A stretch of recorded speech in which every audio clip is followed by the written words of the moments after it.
चलिए आगे बढ़ेंगे। एक बड़ी खबर इस बीच आ रही है। पौड़ी दौरे पर कांग्रेस प्रदेश अध्यक्ष गणेश गोदियाल जो है वो पहुंचे और दोपहर बाद पाबू में कार्यकर्ताओं के साथ एक बैठक भी करेंगे। आगामी 2022 की रणनीति पर भी गोदियाल जो है वो चर्चा करेंगे। तो बड़ी खबर हम आपको बता दें, आने वाले 2022 के चुनाव की रणनीति पर भी यहां चर्चा होगी। पौड़ी के दौरे पर कांग्रेस प्रदेश अध्यक्ष गणेश गोदियाल दोपहर बाद पाबू में पहुंचेंगे। कार्यकर्ताओं के साथ एक बैठक होगी जिसमें वो आने वाले 2022 के चुनाव को लेकर रणनीति जो है वो बना रहे हैं और किस तरीके से आगे काम किया जाए, कैसे चुनाव में उतरा जाए, इसको लेकर कार्यकर्ताओं से बात की जाएगी। तो दोपहर बाद पाबू में कार्यकर्ताओं के साथ बैठक करेंगे गणेश गोदियाल। बड़ी खबर हम आपको बता रहे हैं, पौड़ी के दौरे पर गणेश गोदियाल जो है वो पहुंच रहे हैं। दोपहर के बाद पाबू में कार्यकर्ताओं के संग एक बैठक करेंगे। आगामी 2022 के चुनाव की रणनीति पर भी यहां चर्चा होगी।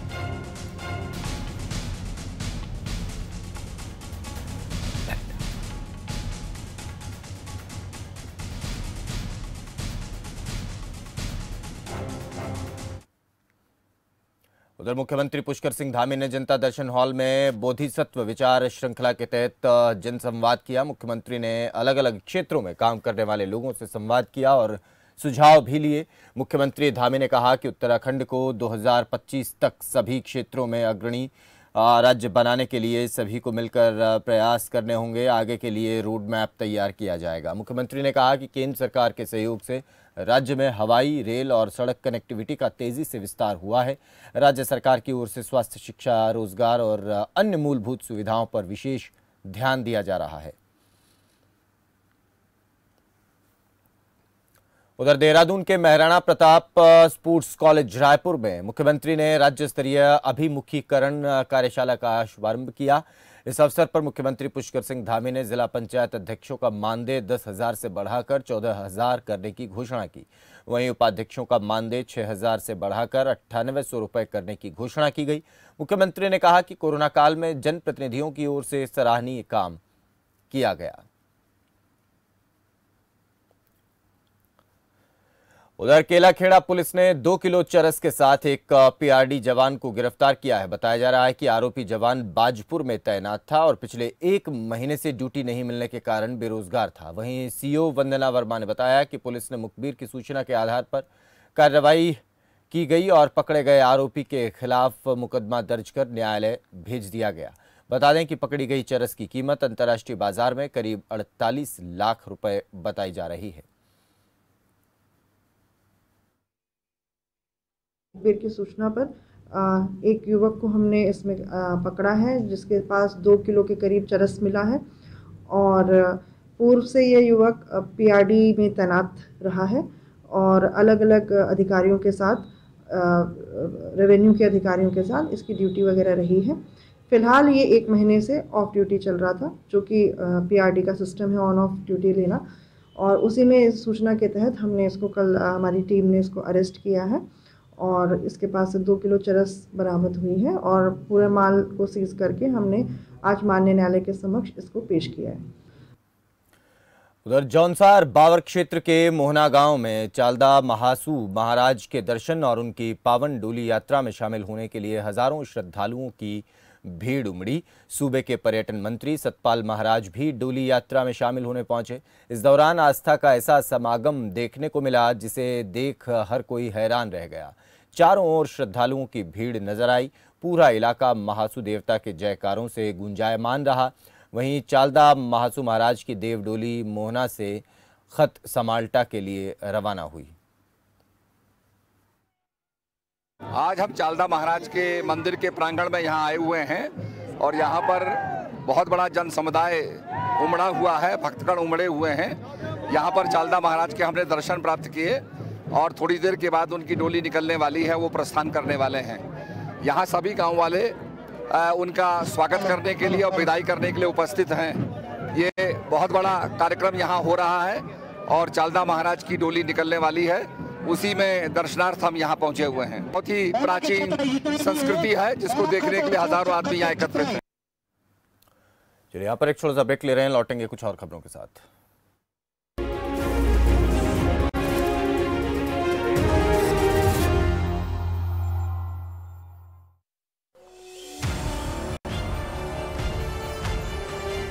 धर्मनगरी कुरुक्षेत्र में अंतर्राष्ट्रीय गीता महोत्सव का आयोजन होने जा रहा है, जहां होंगे भारतीय धर्म, आध्यात्म, संस्कृति, ज्ञान और परंपरा के अनेक रंग।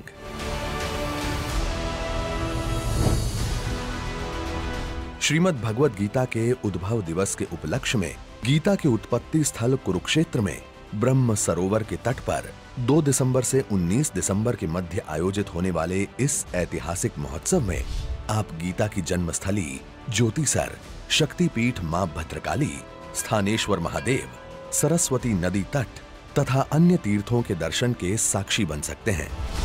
इस महोत्सव में हरियाणा सरकार की ओर से आप सादर आमंत्रित हैं। हरि का ठिकाना हरियाणा, गीता की धरती पर जरूर आना। डेंगू पर प्रहार, मनोहर प्रयास असरदार। डेंगू से कैसे रखें अपनों को सुरक्षित, डॉक्टर्स बताएंगे आपको समाधान। Doctor Anshul Sehgal, MD medicine और doctor Pradeep Kumar, additional SMO, primary health centre, Kirmach. सभी सवालों के मिलेंगे जवाब। संपर्क करें 0116807701 और 0116807702। देखिए हमारी खास पेशकश, आपका डॉक्टर। चलो यहाँ पर तरीके से पूजा, मैं मार्केट से आता हूँ। मिस्टर, कार की चाबी? नहीं, मैं पैदल ही जाऊंगा। पापा, not dad। हाँ यार, अपनी दिल्ली सरकार बोलती है कि पॉल्यूशन कम करने के लिए हफ्ते में एक बार अपनी गाड़ी से एक ट्रिप कम करें और उसकी बजाय पब्लिक ट्रांसपोर्ट या कारपूल का इस्तेमाल करें। It's a small request, make sense, no? Yes, और ये बात मैं आपसे कब से कह रही थी, लेकिन मैं हेल्थ के पॉइंट ऑफ व्यू से बोल रही थी। यू नो व्हाट, मैं भी यही सोच रहा हूँ कि जब दिल्ली सरकार और घर की सरकार एक ही बात बोल रही है तो सुन ही लेना चाहिए। चलो यू गाइस कैरी ऑन, मैं चलता हूँ, बाय। बाय पापा। एक हफ्ते में आप जितनी बार गाड़ी निकालते हैं, अब से बस एक बार कम निकालें। बस एक ट्रिप कम, आप मिलकर अपने हिस्से का पोल्यूशन कम करें। हफ्ते में गाड़ी का बस एक ट्रिप कम करें।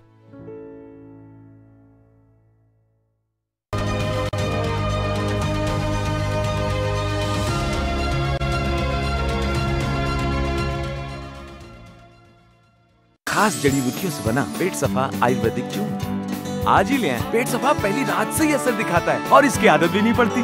पेट सफा, हर रोग दफा। मुल्तानी कोका कफ सिरप, तुलसी, वसा, यस्ती मधु, पिपली के गुणों से भरपूर, जो खांसी पर करे तुरंत असर, ताकि बदलते मौसम के साथ आप न बदलें। अरे भैया, तुम्हें कब से क्या? लोग ऐसी गंभीर समस्या को हंसी मजाक में उड़ाते हैं। खास जड़ी बूटियों से बना पेट सफा आयुर्वेदिक चूर्ण आज ही ले आएं। पेट सफा पहली रात से ही असर दिखाता है और इसकी आदत भी नहीं पड़ती। पेट सफा, हर रोग दफा।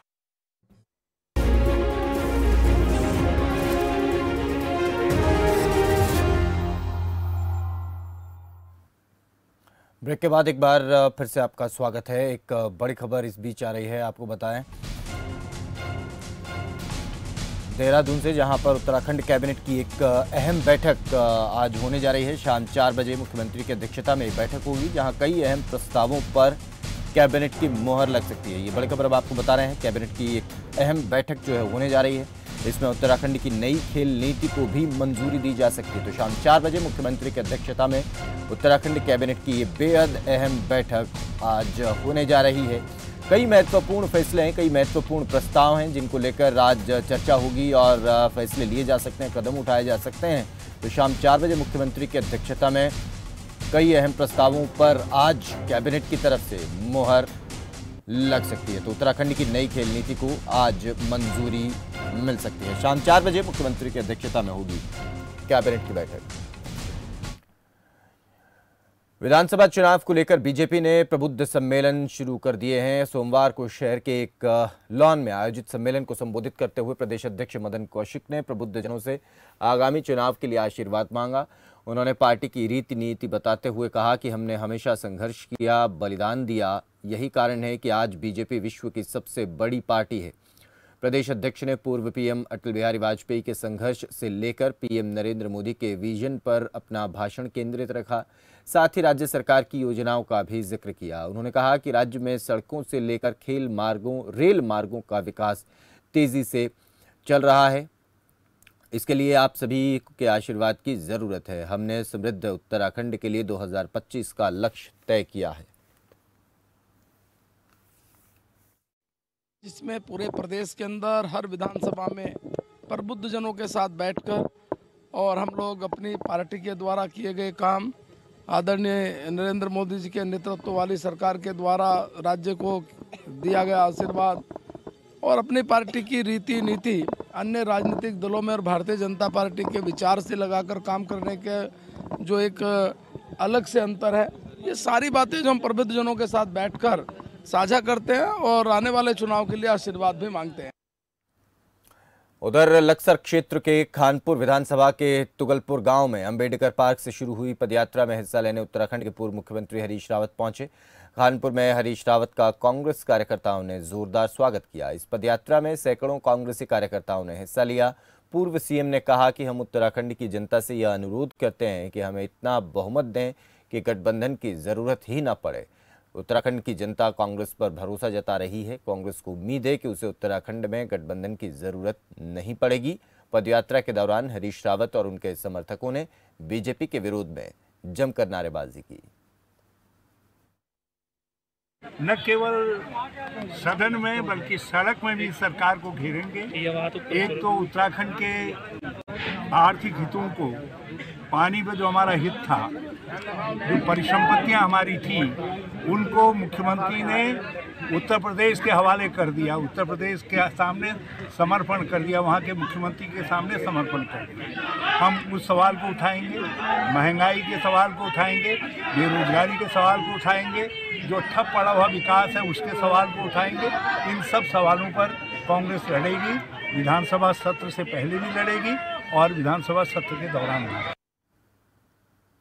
उधर रुड़की की जैन धर्मशाला में उद्योग मिलन अभियान कार्यक्रम का आयोजन किया गया, जिसमें पूर्व सीएम हरीश रावत ने शिरकत की और व्यापारियों से वादा किया कि वो 2022 में अगर जीतते हैं तो व्यापारियों की हर समस्या का समाधान करेंगे। और कांग्रेस कार्यकर्ता और 2022 के चुनाव के टिकट के दावेदार भी यहाँ मौजूद रहे। रुड़की में मैं व्यापार जगत के लोगों से, उद्यमियों से बातचीत करने के लिए आया हूँ। पार्टी की तरफ से हम ये जानना चाहते हैं कि हमारे चुनाव घोषणा पत्र में वो क्या अपेक्षा करते हैं और 2022 से 2027 के बीच में उत्तराखंड के अंदर व्यापार और उद्योग जगत की उनकी क्या कल्पना है, क्या सोच है, उस पर मैं उनसे भेंट करने आया। उधर रुड़की में कांग्रेस के वरिष्ठ नेता और पूर्व राज्य मंत्री चौधरी आदित्य राणा ने प्रेस कॉन्फ्रेंस की, जहां चौधरी आदित्य राणा ने मंगलौर विधानसभा से कांग्रेस पार्टी से टिकट की मांग करते हुए कहा कि वो हमेशा से कांग्रेस के सच्चे सिपाही रहे हैं, इसलिए 2022 के चुनाव का टिकट उन्हें मिलना चाहिए। मंगलौर विधानसभा में कार्य नहीं हो रहा है, ना ही किसी शिक्षा के क्षेत्र में, ना ही किसी भी उन्नति के क्षेत्र में कोई कार्य नहीं किया जा रहा है, जिसकी वजह से संगठन, ना ही संगठन को भी वो अनदेखा रखते हैं। इसीलिए वहाँ वो सन 2022 में आने वाले इलेक्शन में उनको हो सकता है उनकी तरफ कमजोरी हो। हम तो बहरहाल पार्टी के सिपाही हैं, हमें तो काम करना ही करना है, पार्टी के निर्देश हैं, आदेश हैं, उनके मुताबिक हम लोगों को चलना है, लेकिन फिर भी एक असर होता है उसका। चलिए इसी के साथ इस बुलेटिन में फिलहाल इतना ही, दीजिए इजाजत, नमस्कार।